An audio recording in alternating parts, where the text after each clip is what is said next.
Baik, terima kasih. Perkenalkan, nama saya Ferdinandus Gunawan Krisno. Saya mahasiswa Sosiologi semester 3, Fakultas Ilmu Sosial dan Ilmu Politik, Universitas Nusa Cendana. Pada video kali ini, saya akan membahas materi mengenai COVID-19, mengubah struktur sosial dan struktur budaya, dan penjelasan tentang fenomena perubahan menurut perspektif struktur basis Marx. Video ini dibuat untuk memenuhi ujian akhir semester mata kuliah perubahan sosial budaya. Langsung saja ke pembahasannya. Kehadiran pandemi coronavirus disease 2019 atau COVID-19 telah mengubah tatanan dunia dalam waktu yang singkat. Secara sosiologis, pandemi COVID-19 telah menyebabkan perubahan sosial yang tidak direncanakan. Artinya, perubahan sosial yang terjadi secara sporadis dan tidak dikehendaki kehadirannya oleh masyarakat. Akibatnya, ketidaksiapan masyarakat dalam menghadapi pandemi ini pada gilirannya telah menyebabkan disorganisasi sosial di segala aspek kehidupan masyarakat. Lebih jauh, kondisi masyarakat yang belum siap menerima perubahan akibat pandemi COVID-19 tentu dapat menggoyahkan nilai dan norma sosial yang telah ada. Berikutnya, perubahan sosial akibat pandemi. Harus diakui bahwa dampak pandemi COVID-19 telah memaksa komunitas masyarakat harus adaptif terhadap berbagai bentuk perubahan sosial yang telah diakibatkannya. Ragam persoalan yang ada telah menghadirkan desakan transformasi sosial di masyarakat. Bahkan, bukan tidak mungkin peradaban dan tatanan kemanusiaan akan mengalami pergeseran ke arah dan bentuk yang jauh berbeda dari kondisi sebelumnya. Lebih lanjut, wajah dunia pasca pandemi bisa saja tidak akan pernah kembali pada situasi seperti awal. Dengan demikian, segala bentuk aktivitas masyarakat yang dilakukan di masa pra-pandemi kini harus dipaksa untuk disesuaikan dengan protokol kesehatan.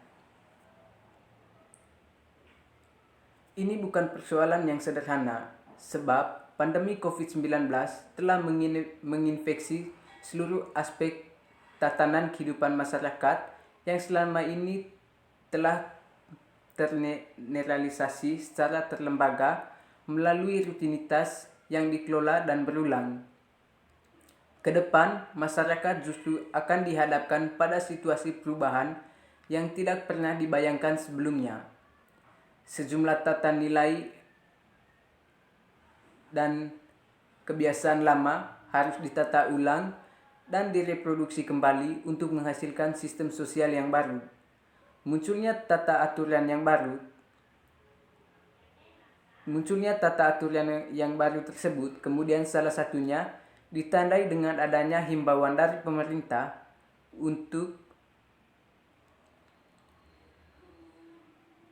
belajar, bekerja, dan beribadah di rumah sejak awal kemunculan virus di Indonesia. Begitu pula dengan pola kebiasaan masyarakat yang guyup, senang berkumpul, dan bersalaman kini dituntut untuk terbiasa melakukan pembatasan sosial. Yang berikutnya, kenormalan baru. Harus diakui, kondisi normal baru akan menyebabkan perubahan sosial, termasuk pola perilaku dan proses interaksi sosial masyarakat. Sederhananya, normal baru menekankan pada perubahan perilaku untuk tetap menjalankan aktivitas secara normal, namun tetap merujuk pada protokol kesehatan yang kemudian harus dibiasakan. Meskipun demikian, penerapan normal baru tidak akan berjalan dengan maksimal bila tidak disertai kedisiplinan tinggi oleh masyarakat. Wabah COVID-19 bukan hanya berdampak pada segi kesehatan dan perekonomian masyarakat, tetapi juga berdampak pada sistem sosial, budaya yang di dalamnya mengandung unsur penting seperti gagasan, nilai, dan norma yang ada pada masyarakat. Bagi masyarakat pedesaan dalam menghadapi pandemi, penguatan sistem sosial budaya yang sudah ada bisa menjadi solusi yang efektif, seperti dengan meningkatkan rasa gotong royong dalam pencegahan penyebaran virus corona atau COVID-19.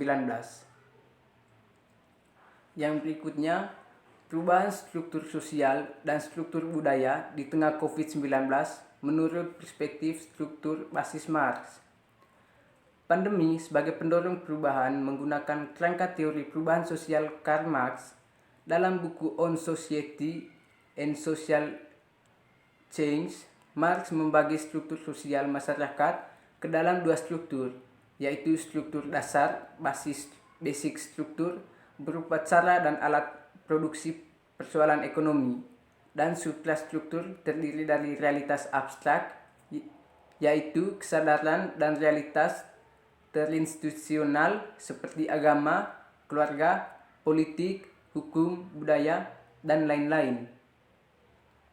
Menurut Marx, perubahan sosial mendorong oleh posisi dan situasi basic struktur, sehingga tatanan suprastruktur seperti agama, budaya, sosial, keluarga, politik, dan lain-lain akan sangat ditentukan oleh basic struktur atau ekonomi. Artinya ekonomi menjadi faktor dominan dalam menentukan kehidupan sosial. Ketidakpastian, kebingungan, dan keadaan darurat yang diakibatkan oleh virus corona dapat menjadi prosesor bagi banyak orang. Ketidakpastian dalam mengetahui kapan wabah akan berakhir membuat banyak golongan masyarakat, terutama golongan menengah ke bawah, bingung memikirkan nasib mereka.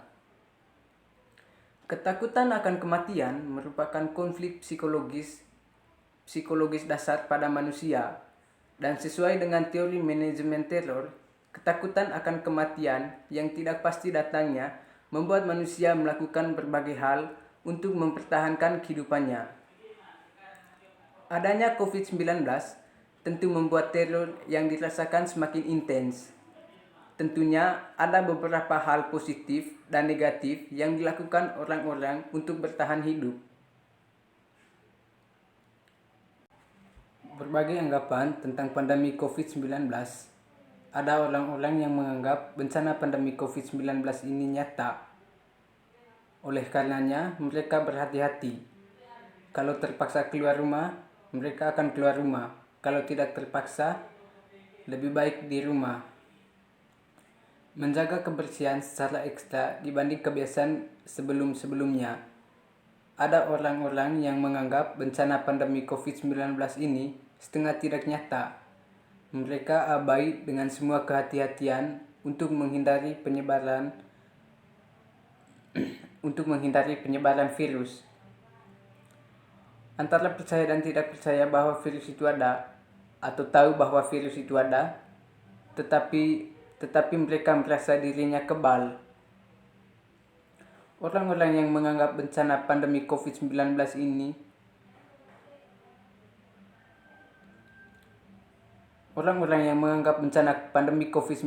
ini nyata dan perlu statistik yang mengerikan, sebagaimana negara-negara yang sudah kewalahan menangani pandemi ini untuk sadar diri. Mereka merasa justru sebelum statistik mengerikan itu terjadi, sudah berusaha supaya tidak sampai menjadi begitu mengerikan, seperti itu statistiknya. Orang-orang yang menganggap bencana pandemi COVID-19 ini setengah tidak nyata, bukan hanya perlu statistik yang mengerikan dulu, perlu keluarganya sendiri tertular virus, barulah kemudian merasa harus hati-hati. Bahkan, bisa jadi itu belum cukup. Perlu ada orang terdekatnya yang meninggal karena virus tersebut. Mungkin mereka baru mau berhati-hati. Ada sesuatu yang kontradiktif perihal persoalan tersebut, walaupun tidak bisa dijadikan patokan. Banyak orang yang rajin ke masjid terkenal sebagai pemeluk agama yang taat, yang menganggap COVID-19 itu sebagai bencana yang setengah tidak nyata. Selalu saja mereka menggunakan dalih hidup mati di tangan Allah.